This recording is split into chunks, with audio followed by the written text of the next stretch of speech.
Hello everyone, welcome back to Learning Brains YouTube channel. ನಾನು ಶಿವಶರಣ್ ಅಂತ. ಇವತ್ತಿನ ವಿಡಿಯೋದಲ್ಲಿ ನಾನು ನಿಮಗೆ ಬಿ ಫಾರ್ಮಸಿ ಕೋರ್ಸ್ ಬಗ್ಗೆ ಮಾಹಿತಿಯನ್ನು ನೀಡಲಿಕ್ಕೆ ಇಷ್ಟಪಡ್ತೇನೆ. ಮೊದಲದಾಗಿ ಬಿ ಫಾರ್ಮಸಿ ಕೋರ್ಸ್ ಅಂದರೆ ಏನು, B pharmacy course eligibility criteria ಏನಿದೆ, ಇದರ ಡ್ಯೂರಿಯೇಷನ್ ಏನು, ಫೀಸ್ ಎಷ್ಟಿರುತ್ತೆ, ಟಾಪ್ ಕಾಲೇಜಸ್ಗಳು ಎಲ್ಲಿದ್ದಾವೆ, ಆನಂತರ ಸಬ್ಜೆಕ್ಟ್ಸ್ಗಳು ಏನೇನು ಬರ್ತವೆ, ಈ ಕೋರ್ಸ್ ಕಂಪ್ಲೀಟ್ ಆದಮೇಲೆ ಏನೆಲ್ಲ ಜಾಬ್ ಸಿಗುತ್ತೆ ಮತ್ತು ಎಷ್ಟು ಸ್ಯಾಲ್ರಿ ಇರುತ್ತೆ ಅಂತಕ್ಕಂಥ ಪ್ರತಿಯೊಂದು ಎ ಟು ಜೆಡ್ ಮಾಹಿತಿಯನ್ನು ನಿಮಗೆ ಈ ವಿಡಿಯೋದಲ್ಲಿ ತಿಳಿಸ್ಕೊಡ್ತಕ್ಕಂಥ ಪ್ರಯತ್ನವನ್ನು ನಾನು ಮಾಡ್ತೇನೆ. ಮೊದಲದಾಗಿ ಯಾರೆಲ್ಲ ನಮ್ಮ ಚಾನಲನ್ನು ಫಸ್ಟ್ ಟೈಮ್ ನೋಡ್ತಾ ಇದ್ದೀರಾ, ದಯವಿಟ್ಟು ನಮ್ಮ ಚಾನಲ್ನ ಸಬ್ಸ್ಕ್ರೈಬ್ ಮಾಡಿ. ಓಕೆ, ಇವಾಗ ಮೊದಲನೇದಾಗಿ ಬಿ ಫಾರ್ಮಾ ಅಂದರೆ ಏನು ಅಂತ ನೋಡಿದಾಗ ಬ್ಯಾಚುಲರ್ ಆಫ್ ಫಾರ್ಮಸಿ ಅಂತ ಕರಿತೇವೆ ಇದರ ಫುಲ್ ಫಾರ್ಮ್. ಓಕೆ, ಇದು ಒಂದು U G course, under graduation course, degree level course ಇದಾಗಿರುತ್ತೆ. ಈ ಕೋರ್ಸ್ನಲ್ಲಿ ನೀವು ಏನೇನು ಕಲಿತೀರಾ ಅಂತ ನೋಡಿದಾಗ ಓವರ್ ಆಲ್ ಆಗಿ ಒಂದು 4 to 5 ಏನೇನು ಅಂತಂದರೆ ಮೆಡಿಸಿನ್ಸ್ ಬಗ್ಗೆ ಕಲಿತೀರಾ, ಮೆಡಿಸಿನ್ಸ್ನಲ್ಲಿ ಏನೇನು ಕೆಮಿಕಲ್ಸ್ ಇರ್ತಾವಂತ ಕಲಿತೀರಾ, ಮೆಡಿಸಿನ್ಸ್ನ ಯಾವ ರೀತಿ ಪ್ರೊಡ್ಯೂಸ್ ಮಾಡಬೇಕು ಅಥವಾ ಮೆಡಿಸಿನ್ ಪ್ರೊಡಕ್ಷನ್ ಬಗ್ಗೆ ನೀವು ಕಲಿತೀರಾ, ಮೆಡಿಸಿನ್ ರಿಸರ್ಚ್ ಬಗ್ಗೆ, ರಿಸರ್ಚ್ ಮತ್ತು ಟ್ರಯಲ್ಸ್ ಆ್ಯಂಡ್ ಎರರ್ಸ್ ಮಾಡ್ತಾರೆ ಅದ್ರ ಬಗ್ಗೆ ನೀವು ಕಲಿತೀರಾ, ಆ್ಯಂಡ್ ಮೆಡಿಸಿನ್ಸ್ ಸೇಲ್ಸ್ ಮತ್ತು ಫಾರ್ಮಸಿ ಮ್ಯಾನೇಜ್ಮೆಂಟ್ ಬಗ್ಗೆ ಇದ್ರ ಬಗ್ಗೆ ನೀವು ಈ ಕೋರ್ಸ್ನಲ್ಲಿ ಕಲಿತೀರಾ. ಓಕೆ, ಇವಾಗ ಈ ಒಂದು ಬಿ ಫಾರ್ಮಸಿ ಕೋರ್ಸ್ನ ಎಲಿಜಿಬಿಲಿಟಿ ಕ್ರೈಟೀರಿಯಾ ಏನು ಮತ್ತು ಡ್ಯೂರೇಷನ್ ಏನಿದೆ ಅಂತ ನೋಡೋಣ. ಮೊದಲನೇದಾಗಿ ಎಲಿಜಿಬಿಲಿಟಿ ಕ್ರೈಟೀರಿಯಾ ನೋಡಿದಾಗ ಯಾರೆಲ್ಲ ಈ ಒಂದು ಬಿ ಫಾರ್ಮಾ ಕೋರ್ಸ್ನ ಮಾಡ್ಬೋದು ಅಂತ ನೋಡಿದಾಗ ಇಬ್ಬರು ಈ ಒಂದು ಬಿ ಫಾರ್ಮಾ ಕೋರ್ಸ್ನ ಮಾಡ್ಬೋದು. ಯಾರ್ಯಾರು ಅಂತ ನೋಡಿದಾಗ ಮೊದಲೇದು PUC ಸೈನ್ಸ್ ಕಂಪ್ಲೀಟ್ ಮಾಡಿದಂತಹ ಸ್ಟೂಡೆಂಟ್ಸ್ ಬಿ ಫಾರ್ಮಾನ ಮಾಡ್ಬೋದು.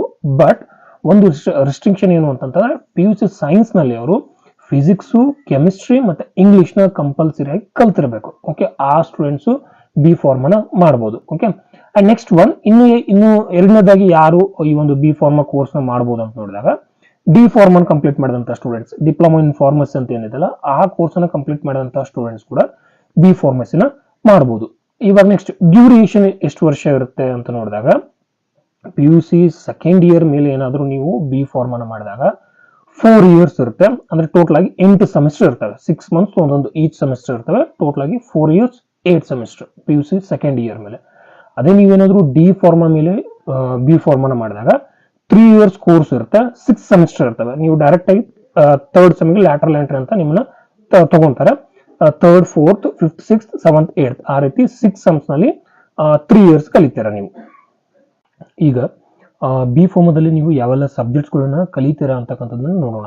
ಬಿ ಫಾರ್ಮಸಿಯಲ್ಲಿ ನೀವು ಪ್ರಮುಖವಾಗಿ ಫಾರ್ಮಸ್ಯೂಟಿಕಲ್ ಕೆಮಿಸ್ಟ್ರಿ, ಮೆಡಿಕಲ್ ಕೆಮಿಸ್ಟ್ರಿ, ಆನಂತರ pharmaceutical microbiology, pharmacology, assignments, project works and practical classes ಮತ್ತು ಬೇರೆ ಏನೆಲ್ಲ ಸಬ್ಜೆಕ್ಟ್ಸ್ಗಳನ್ನು ಕಲಿತೀರ ಅಂತಕ್ಕಂಥದ್ದನ್ನು ನಾನು ಡಿಸ್ಪ್ಲೇ ಮೇಲೆ ಈ ಒಂದು ಸ್ಲೈಡ್ನಲ್ಲಿ ಹಾಕಿದ್ದೀನಿ, ನೋಡ್ಬೋದು. ಅಥವಾ ನಿಮ್ಗೆ ಬೇಕಿತ್ತು ಅಂತಂದರೆ ಇದು ಒಂದು ಸ್ಕ್ರೀನ್ಶಾಟನ್ನು ಕೂಡ ನೀವು ತೆಗೆದುಕೊಳ್ಬೋದು. ನೆಕ್ಸ್ಟ್ ಒನ್, ಸರ್ ಕರ್ನಾಟಕದಲ್ಲಿ ಮತ್ತು ಇಂಡಿಯಾದಲ್ಲಿ ಟಾಪ್ ಫಾರ್ಮಸಿ ಕಾಲೇಜಸ್ಗಳು ಯಾವ್ದಿದ್ದಾವೆ ಅಂತ ನೋಡಿದಾಗ ಕರ್ನಾಟಕದಲ್ಲಿ ಇರ್ತಕ್ಕಂಥ ಟಾಪ್ 10 ಕಾಲೇಜಸ್ಗಳ ಲಿಸ್ಟನ್ನು ನಾನು ಡಿಸ್ಪ್ಲೇ ಮೇಲೆ ಹಾಕಿದ್ದೀನಿ, ನೀವು ನೋಡ್ಬೋದು. JSS ಆಗಿರ್ಬೋದು, ಮಣಿಪಾಲ್ ಆಗಿರ್ಬೋದು, KLE ಆಗಿರ್ಬೋದು, ಆ್ಯಂಡ್ ನಮ್ಮ ಒಂದು ರಾಜೀವ್ ಗಾಂಧಿ ಯೂನಿವರ್ಸಿಟಿ ಆಗಿರ್ಬೋದು, ಅಲ್ಲಿರ್ತಕ್ಕಂಥ ನಮ್ಮ ಕರ್ನಾಟಕದಲ್ಲಿ ಇರ್ತಕ್ಕಂಥ ಟಾಪ್ ಕಾಲೇಜಸ್ಗಳ ಲಿಸ್ಟ್ ನಾನು ಇಲ್ಲಿ ಹಾಕಿದ್ದೀನಿ. ಆ್ಯಂಡ್ ಇವಾಗ ನೆಕ್ಸ್ಟ್ ಸೆಕೆಂಡ್ ಸ್ಲೈಡ್ನಲ್ಲಿ ಇಲ್ಲಿ ನೋಡ್ಬೋದು ಇಂಡಿಯಾದಲ್ಲಿ ಇರ್ತಕ್ಕಂಥ ಟಾಪ್ 10 ಕಾಲೇಜಸ್ಗಳು, ಫಾರ್ಮಸಿಯ ಟಾಪ್ 10 ಕಾಲೇಜಸ್ಗಳ ಲಿಸ್ಟನ್ನು ಕೂಡ ನಾನು ಇಲ್ಲಿ ಹಾಕಿದ್ದೀನಿ. ಇದನ್ನು ಕೂಡ ನೀವು ಸ್ಕ್ರೀನ್ಶಾಟನ್ನು ತೆಗೆದುಕೊಳ್ಬೋದು. ಈಗ ಈ ಒಂದು ಬಿ ಫಾರ್ಮಸಿ ಕೋರ್ಸ್ಗೆ ಎಷ್ಟು ಫೀಸ್ ಇರುತ್ತೆ ಅಂತ ನೋಡೋಣ. ಮೊದಲನೇದಾಗಿ ಬಿ ಫಾರ್ಮಸಿ ಕೋರ್ಸ್ಗೆ ಗೌರ್ಮೆಂಟ್ ಕಾಲೇಜ್ನಲ್ಲಿ ಬೇರೆ ರೀತಿಯಾದಂಥ ಫೀಸ್ ಇರುತ್ತೆ, ಅದ್ರ ಜೊತೆಗೆ ಪ್ರೈವೇಟ್ ಕಾಲೇಜ್ನಲ್ಲಿ ಕೂಡ ಬೇರೆ ರೀತಿಯಾದಂಥ ಫೀಸ್ ಇರುತ್ತೆ. ಗೌರ್ಮೆಂಟ್ ಕಾಲೇಜ್ನಲ್ಲಿ ಎಷ್ಟು ಫೀಸ್ ಇರುತ್ತೆ ಅಂತ ನೇಷನ್ ವೈಡ್ ನೋಡಿದಾಗ, ಇಡೀ ಇಂಡಿಯಾದಲ್ಲಿ ನೋಡಿದಾಗ ಒಂದು 20K ಇಂದ ಹಿಡಿದುಕೊಂಡು 60K ವರೆಗೂ, ಅಂದರೆ ಒಂದು 20,000 ಹಿಡಿದುಕೊಂಡು 60,000 ಕೂಡ ಗೌರ್ಮೆಂಟ್ ಕೋಟಾ ಸೀಟ್ಗೆ ಫೀಸ್ ಇರುತ್ತೆ. ಅದೇ ಒಂದು ಮ್ಯಾನೇಜ್ಮೆಂಟ್ ಸೀಟಿಗೆ ನೋಡಿದಾಗ, ಪ್ರೈವೇಟ್ ಸೀಟ್ ಅಂತ ಏನು ಕನ್ಸಿಡರ್ ಕರಿತೀವಲ್ಲ ಅದನ್ನು ನೋಡಿದೆ, ಮ್ಯಾನೇಜ್ಮೆಂಟ್ ಸೀಟಿಗೆ ನೋಡಿದಾಗ ಒಂದು ಮಿನಿಮಮ್ ಒಂದು 50-60K ಇಂದ ಹಿಡ್ಕೊಂಡು, ಅಂದರೆ ಒಂದು 50,000-60,000 ಹಿಡಿದುಕೊಂಡು 2 lakh+ ವರೆಗೂ ಕೂಡ ಕಾಲೇಜ್ ಫೀಸ್ ಇದೆ ಈ ಒಂದು ಬಿ ಫಾರ್ಮಸಿ ಕೋರ್ಸ್ಗೆ. ನೆಕ್ಸ್ಟ್ ಒನ್, ಈ ಒಂದು ಬಿ ಫಾರ್ಮಸಿ ಕೋರ್ಸ್ ಕಂಪ್ಲೀಟ್ ಆದಮೇಲೆ ನಾವು ಏನು ಮಾಡ್ಬೋದು ಸರ್, ಹೈಯರ್ ಸ್ಟಡೀಸ್ ಏನು ಮಾಡ್ಬೋದು ಅಂತ ನೋಡಿದಾಗ ನಿಮಗೆ ಸಾಕಷ್ಟು ರೀತಿಯಾದಂಥ ಆಪ್ಷನ್ಸ್ ಇದಾವೆ. ಒಂದು ನೀವು M.Pharma ಮಾಡ್ಬೋದು, and MBA in health care ಮಾಡ್ಬೋದು, MPH ಮಾಡ್ಬೋದು, ಆ್ಯಂಡ್ ಕ್ಲಿನಿಕಲ್ ರಿಸರ್ಚ್ ಮಾಡ್ಬೋದು, MS ಇನ್ ಕ್ಲಿನಿಕಲ್ ರಿಸರ್ಚ್ ಮಾಡ್ಬೋದು, ಆ್ಯಂಡ್ ಈ MSc ಮಾಸ್ಟರ್ಸ್ ಆದಮೇಲೆ ಈವನ್ ನೀವು PhD ಕೂಡ ಮಾಡ್ಬೋದು ಈ ಒಂದು ಬಿ ಫಾರ್ಮಸಿ ಆದಮೇಲೆ ಹೈಯರ್ ಸ್ಟಡೀಸ್ ಆಗಿ. ಬಿ ಫಾರ್ಮಸಿ ಕೋರ್ಸ್ ಕಂಪ್ಲೀಟ್ ಆದಮೇಲೆ ಯಾವ ರೀತಿಯಾದಂಥ ಜಾಬ್ಸ್ನ ಮಾಡ್ಬೋದು ಅಂತಕ್ಕಂಥದ್ದನ್ನು ನೋಡೋಣ.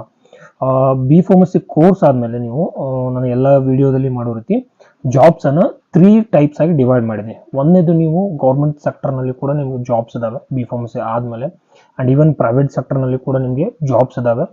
ಅಂಡ್ ಗೌರ್ಮೆಂಟು ಪ್ರೈವೇಟ್ ಬಿಟ್ಟು ಕೂಡ ನೀವು ಓನ್ ಆಗಿ ಸೆಲ್ಫ್ ಎಂಪ್ಲಾಯ್ಮೆಂಟ್ ಆಗಿ ಕೂಡ ನೀವು ವರ್ಕ್ ನ ಮಾಡಬಹುದು. ಮೊದಲನೇದಾಗಿ ಗೌರ್ಮೆಂಟ್ ಸೆಕ್ಟರ್ ನಲ್ಲಿ ಎಲ್ಲೆಲ್ಲಿ ಕರೀತಾರೆ ನಿಮ್ಮ ಬಿ ಫಾರ್ಮಸಿ ಕಂಪ್ಲೀಟ್ ಆದ್ಮೇಲೆ ಅಂತ ನಾವು ನೋಡಿದಾಗ, ಸೆಂಟ್ರಲ್ ಗೌರ್ಮೆಂಟ್ ಕಡೆಯಿಂದನೂ ನಿಮ್ಮನ್ನ ಕರೀತಾರೆ ಹಾಸ್ಪಿಟಲ್ಸ್ ನಲ್ಲಿ, ಸ್ಟೇಟ್ ಗೌರ್ಮೆಂಟ್ ಇಂದನೂ ಕೂಡ ಹಾಸ್ಪಿಟಲ್ಸ್ ನಲ್ಲಿ ನಿಮ್ಮನ್ನ ಕರೀತಾರೆ ಫಾರ್ಮಸಿಸ್ಟ್ ಆಗಿ. ಅಂಡ್ ಈವನ್ ಡಿಫೆನ್ಸ್ ನಲ್ಲಿ, ಆರ್ಮಿಯಲ್ಲಿ, ನೇವಿಯಲ್ಲಿ ಆಗಿರ್ಬೋದು, ಏರ್ ಫೋರ್ಸ್ ನಲ್ಲಿ ಆಗಿರ್ಬೋದು, ಅಂಡ್ BSF ನಲ್ಲಿ ಆಗಿರ್ಬೋದು, ಅಲ್ಲಿ ಕೂಡ ನಿಮ್ಮ ಫಾರ್ಮಸಿಸ್ಟ್ ನ ಹೈಯರ್ ಮಾಡ್ಕೊಂತಾರೆ. ಅಂಡ್ ರೈಲ್ವೆನಲ್ಲಿ RRB ಅಲ್ಲಿ ಕೂಡ ನಿಮ್ಗೆ ಫಾರ್ಮಸಿಸ್ಟ್ ನ ಹೈಯರ್ ಮಾಡ್ಕೊಂತಾರೆ. ಇದು ಒಂದು ಗೌರ್ಮೆಂಟ್ ಕೋಟಾದಲ್ಲಿ ಫಾರ್ಮಸಿ ಆದ್ಮೇಲೆ ಎಲ್ಲೆಲ್ಲಿ ಗೌರ್ಮೆಂಟ್ ಜಾಬ್ಸ್ ನ ಕರೀತಾರೆ ಅಂತಕ್ಕಂಥ ಲಿಸ್ಟ್ ಅನ್ನ ಇಲ್ಲಿ ಹಾಕಿದ್ದೀನಿ, ನೀವು ನೋಡ್ಬೋದು.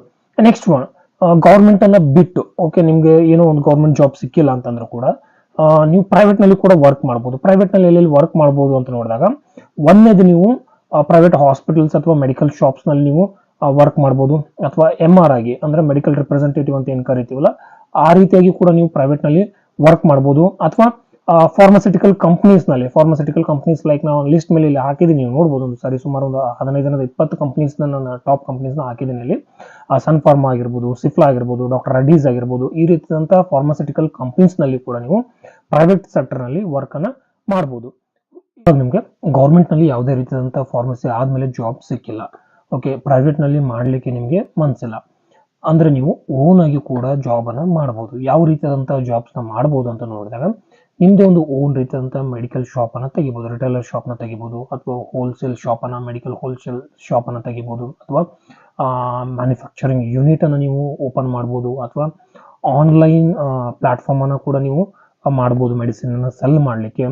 ಅಂಡ್ ಇದನ್ನು ಬಿಟ್ಟು ಕೂಡ ನೀವು ಬೇರೆ ಬೇರೆ ರೀತಿಯಂತಹ ಒಂದು ಮೆಡಿಕಲ್ ಇನ್ಸ್ಟ್ರುಮೆಂಟೇಷನ್ಸ್ ಏನ್ ಬರ್ತಾವಲ್ಲ, ಓಕೆ ಕೈ ಮುರಿದವ್ರಿಗಾಗಿರ್ಬೋದು, ಕಾಲು ಮುರಿದವ್ರಿಗಾಗಿರ್ಬೋದು, ವೀಲ್ ಚೇರ್ಸ್ ಆಗಿರ್ಬೋದು, ಸ್ಟಿಕ್ಸ್ ಆಗಿರ್ಬೋದು, ಓಕೆ ಆ ರೀತಿಯಾದಂತ ಒಂದು ಶಾಪ್ ಅನ್ನು ಕೂಡ ನೀವೇನ್ ಮಾಡ್ಬೋದು ಅಂತಂದ್ರೆ ಓಪನ್ ಮಾಡ್ಬೋದು. ಓಕೆ ನೆಕ್ಸ್ಟ್, ಸ್ಯಾಲ್ರಿ ಎಷ್ಟು ಇರುತ್ತೆ ಸರ್ ನಮಗೆ ಈ ಒಂದು ಕೋರ್ಸ್ ಕಂಪ್ಲೀಟ್ ಆದ್ಮೇಲೆ, ಫಾರ್ಮಸಿ ಕಂಪ್ಲೀಟ್ ಆದ್ಮೇಲೆ ಎಷ್ಟು ಸ್ಯಾಲ್ರಿ ಕೊಡ್ತಾರೆ ನಮಗೆ ಅಂತ ನೋಡಿದಾಗ, ಯೂಶ್ವಲಿ ಎಲ್ಲಾ ತಲೆಯಲ್ಲಿ ಇರೋದು ತುಂಬಾ ದೊಡ್ಡ ಸ್ಯಾಲ್ರಿ ಕೊಡ್ತಾರೆ ಅಂತ ಅನ್ನೋದು. ಓಕೆ ಯೂಶ್ವಲಿ ಯಾವುದೇ ಒಂದು ಕೋರ್ಸ್ ಅನ್ನು ಮಾಡಿದ್ರು ಕೂಡ ಎಂಟ್ರಿ ಲೆವೆಲ್ ಸ್ಯಾಲ್ರಿ ಅಷ್ಟೊಂದು ದೊಡ್ಡದಾಗಿರೋದಿಲ್ಲ. ನೀವು ಇಯರ್ ಬೈ ಇಯರ್ ವರ್ಕ್ ಮಾಡ್ತಾ ಎಕ್ಸ್ಪೀರಿಯನ್ಸ್ ಗೇನ್ ಮಾಡ್ತಾ ಹೋದಂಗೆ ನಿಮ್ಮ ಸ್ಯಾಲ್ರಿ ಇನ್ಕ್ರೀಸ್ ಆಗ್ತಾ ಹೋಗುತ್ತೆ.